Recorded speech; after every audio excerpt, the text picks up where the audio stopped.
नमस्कार, भारत के पहले digital mobile news channel metro TV में आपका स्वागत है। मैं हूं अनामिका। बुलेटिन की शुरुआत करते हैं आज की हेडलाइन से। प्रधानमंत्री मोदी पर बरसे राज ठाकरे, कहा सत्ता में आने के बाद बदल गए मोदी। ओवैसी को दी चुनौती, बोले महाराष्ट्र आओ तुम्हारे गर्दन पर चाकू रखूंगा। नेपाल में जाली भारतीय नोट का कारोबार करने वाले गिरोह का पर्दाफाश, एक पाकिस्तानी समेत 6 गिरफ्तार, 1 करोड़ के जाली नोट बरामद। शनि शिंगणापुर के बाद अब कोल्हापुर महालक्ष्मी मंदिर निशाने पर, भूमाता ब्रिगेड ने 13 अप्रैल को मंदिर में घुसने का किया ऐलान। दिल्ली के मर्सिडीज हिट एंड रन मामले में नाबालिग आरोपी का पिता गिरफ्तार, आज होगी कोर्ट में पेशी। जानलेवा ड्राइविंग के लिए उकसाने का मामला दर्ज। और भारत में पहली बार होगी हीरा खानों की नीलामी, अगले सप्ताह निकलेगा टेंडर। पन्ना का हीरा खदान के लिए लगेगी बोली। श्रीनगर एनआईटी में हुए विवाद के विरोध में दिल्ली से करीब 150 छात्र तिरंगा लेकर श्रीनगर के लिए रवाना होंगे। श्रीनगर रवाना होने से पहले वो राजधानी में जागरूकता रैली भी निकालेंगे। उधर इस विवाद में जम्मू कश्मीर के डिप्टी सीएम निर्मल सिंह के साथ छात्रों की करीब 6 घंटे की मैराथन मुलाकात हुई। इस दौरान सिंह ने छात्रों को सुरक्षा का भरोसा देते हुए कहा कि दोषी पुलिस अफसरों के खिलाफ कार्रवाई की जाएगी। सिंह ने बताया कि इस मामले में मजिस्ट्रियल जांच चल रही है। निर्मल सिंह ने सोमवार तक हालात शांत होने की जताई उम्मीद है। उन्होंने कहा कि छात्रों ने अपनी सुरक्षा का मामला उठाया है और हमने उन्हें पूरी सुरक्षा मुहैया कराने का वादा किया है। अभिनेता अमिताभ बच्चन ने पनामा पेपर केस में कहा कि वो देश के कानून के पाबंद नागरिक हैं और आयकर विभाग के साथ सहयोग कर रहे हैं। एक अखबार में छपे लेख के संदर्भ में उन्होंने एक बयान में कहा, मैं कहना चाहता हूं कि लेख में मुझसे जुड़े एक मामले को उठाया गया है जिस पर आयकर और प्रवर्तन विभाग पिछले 6-7 साल से जांच कर रहे हैं। उन्होंने कहा, मैंने आयकर और प्रवर्तन विभाग के भेजे सभी सवाल और नोटिस के गंभीरता से जवाब दिए हैं। मैं देश के कानून का पालन करने वाला नागरिक हूं। बिग बी ने पनामा में एक कंपनी में शामिल होने की बात से एक बार फिर इनकार किया।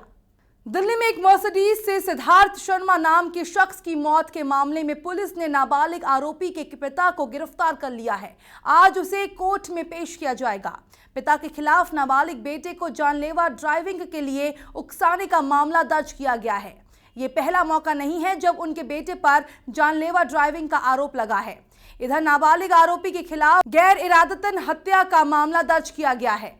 फ्रीडम 251 स्मार्टफोन बनाने वाली company ringing bells private limited company को इलाहाबाद हाईकोर्ट ने बड़ी राहत दी है। अदालत ने शुक्रवार को कहा कि नोएडा स्थित कंपनी के खिलाफ दर्ज प्राथमिकी अपरिपक्व प्रतीत होती है। गत फरवरी महीने में विवादास्पद स्मार्टफोन लॉन्च करने की घोषणा पर कंपनी दुनिया भर में चर्चा का विषय बन गई थी। हाईकोर्ट ने आदेश दिया कि 18 मई को मामले की अगली सुनवाई तक कंपनी के अधिकारियों और उसके व्यापार के खिलाफ कोई पीड़ा पहुंचाने वाला कदम नहीं उठाया जाएगा। बीजेपी नेता किरीट सोमैया ने रिंगिंग बेल्स के निदेशक और अध्यक्ष के खिलाफ एफआईआर दर्ज कराई थी। राष्ट्रीय सुरक्षा सलाहकार अजीत डोभाल ने अपने पाकिस्तानी समकक्ष नसीर खान जांजुआ से फोन पर बात की है। पाकिस्तानी उच्चायुक्त अब्दुल बासित के बयान के बाद बने हालात पर बातचीत की गई है। अजीत डोभाल ने साफ किया कि विदेश सचिव की बातचीत के लिए दोनों देश एक दूसरे के संपर्क में हैं और इसकी रूपरेखा तैयार हो रही है। जेआईटी के भारत आने से पहले दोनों पक्ष इस बात पर सहमत हुए थे कि उनकी टीम यहां आएगी और हमारी टीम वहां जाएगी। पठानकोट एयरबेस पर आतंकी हमला मामले में राष्ट्रीय जांच एजेंसी ने बड़ा कदम उठाया है। एनआईए की विशेष अदालत ने शुक्रवार को 4 पाकिस्तानी आतंकियों के खिलाफ गिरफ्तारी का वारंट जारी कर दिया है। एक तरफ केंद्र की नरेंद्र मोदी सरकार पाकिस्तान के साथ रिश्तों को सुधारने की कोशिशों में लगी है, तो दूसरी ओर पाकिस्तान अपने पैंतरों से बाज नहीं आ रहा है। पाकिस्तान के साथ रिश्ते सुधारने की मोदी सरकार की कोशिशों को गुरुवार को उस समय झटका लगा जब भारत में पाक उच्चायुक्त अब्दुल बासित ने कहा कि भारत के साथ शांति प्रक्रिया फिलहाल स्थगित है। साथ ही उन्होंने पठानकोट हमले की जांच के लिए एनआईए टीम के पाक दौरे की संभावना खारिज कर दी। भारत सरकार ने बासित के इस बयान को गलत ठहराया है। पाकिस्तान का जो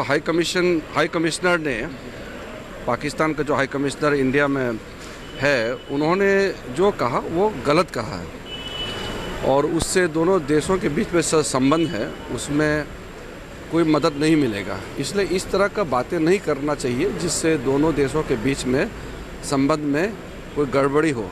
इसलिए सोच समझ करके कहना चाहिए और हमारा फॉरेन मिनिस्ट्री ने उसको क्लैरिफिकेशन दिया है। जहाँ रेसिप्रोसिटी का बात किया है, उसको लेकर के जो फॉरेन मिनिस्ट्री का स्टेटमेंट है वो सही है। इससे पहले विदेश मंत्रालय ने भी एनआईए के दौरे पर पाक के बयान की पोल खोलते हुए कहा कि यह दौरा इसलिए हुआ क्योंकि दोनों देशों के एक दूसरे के यहां जाने पर सहमति बनी थी। हमने पठानकोट एयरबेस पर आतंकवादी हमले की जांच के लिए भारत आई संयुक्त जांच टीम पर पाकिस्तान उच्चायुक्त का बयान देखा है, जिसमें अदला बदली का हवाला दिया गया है।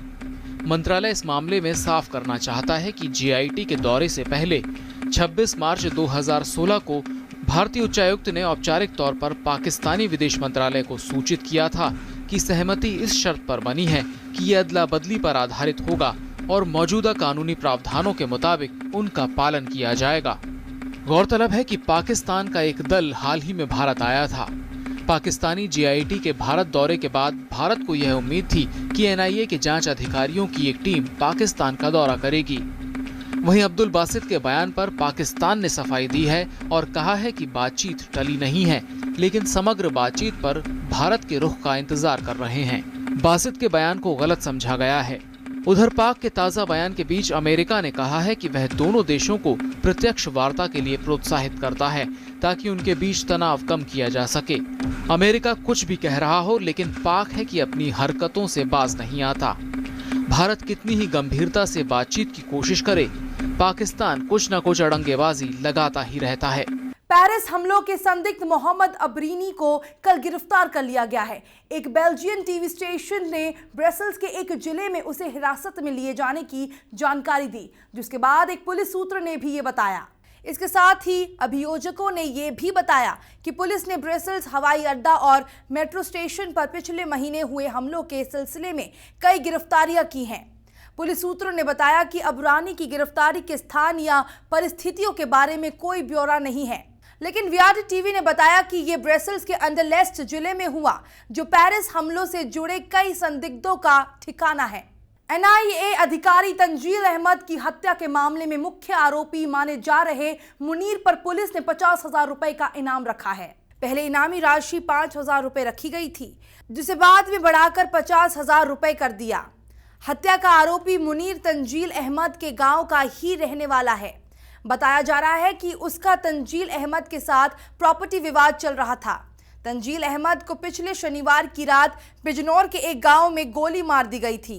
पुलिस ने इस सिलसिले में करीब आधा दर्जन लोगों को हिरासत में लेकर पूछताछ की थी। नेपाल पुलिस ने काठमांडू में 1 करोड़ के जाली भारतीय नोटों के साथ 6 लोगों को गिरफ्तार कर लिया है। पकड़े गए लोगों में एक नेपाली महिला और एक पाकिस्तानी नागरिक भी शामिल है। नेपाल की खुफिया एजेंसी आरोपियों से पूछताछ कर रही है। नेपाल पुलिस ने एक गुप्त सूचना के आधार पर पाकिस्तान से काठमांडू लाए गए 1 करोड़ के जाली भारतीय नोट बरामद कर लिए। इन्हें कपड़ों के बैग में छिपाया गया था। ये नकली नोट भारत भेजे जाने थे। 5 नेपाली और 1 पाकिस्तानी नागरिक ये जाली नोट लेकर यात्रा कर रहे थे। सतलज यमुना लिंक पर केजरीवाल सरकार सुप्रीम कोर्ट में हलफनामा दायर करने के बाद यहां पंजाब में बादल सरकार के निशाने पर आ गई है।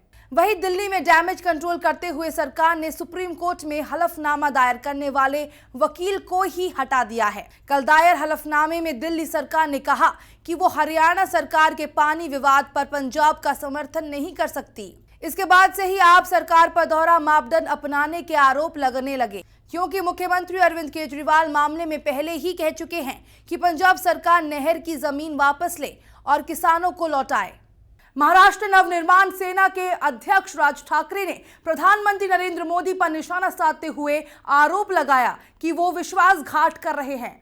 उन्होंने शिवसेना को बीजेपी नीति सरकार से अलग होने की चेतावनी देते हुए दावा किया कि सरकार में उद्धव ठाकरे की पार्टी को उचित श्रेय नहीं मिल रहा।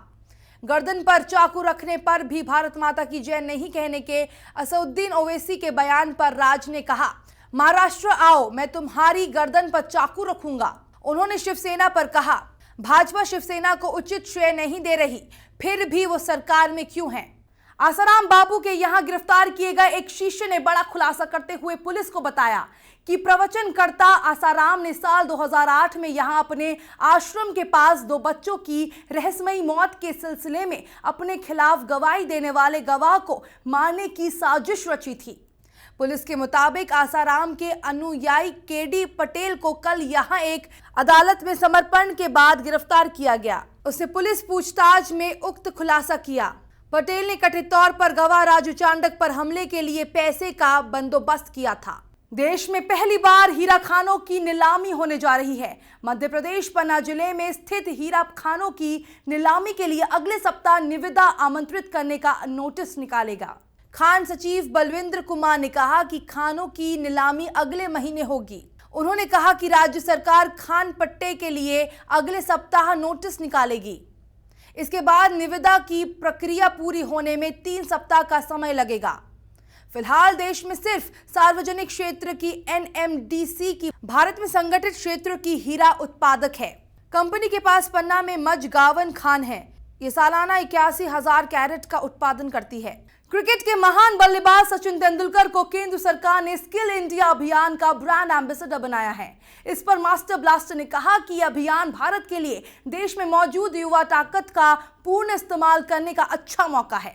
सचिन को अभियान के साथ जोड़ने पर MSDE मंत्री राजीव प्रताप रूडी ने कहा कि सचिन की कहानी हमारे समय की सर्वश्रेष्ठ कहानी है।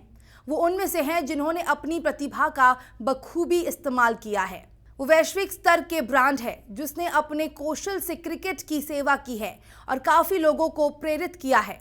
बॉलीवुड की तड़क भड़क के अलावा वेस्ट इंडीज के क्रिकेटर ड्वेन ब्रावो के smash hit rap champion dance जैसे रंगारंग परफॉर्मेंस के साथ कल मुंबई में इंडियन प्रीमियर लीग के 9वें टूर्नामेंट के उद्घाटन समारोह का आयोजन किया गया।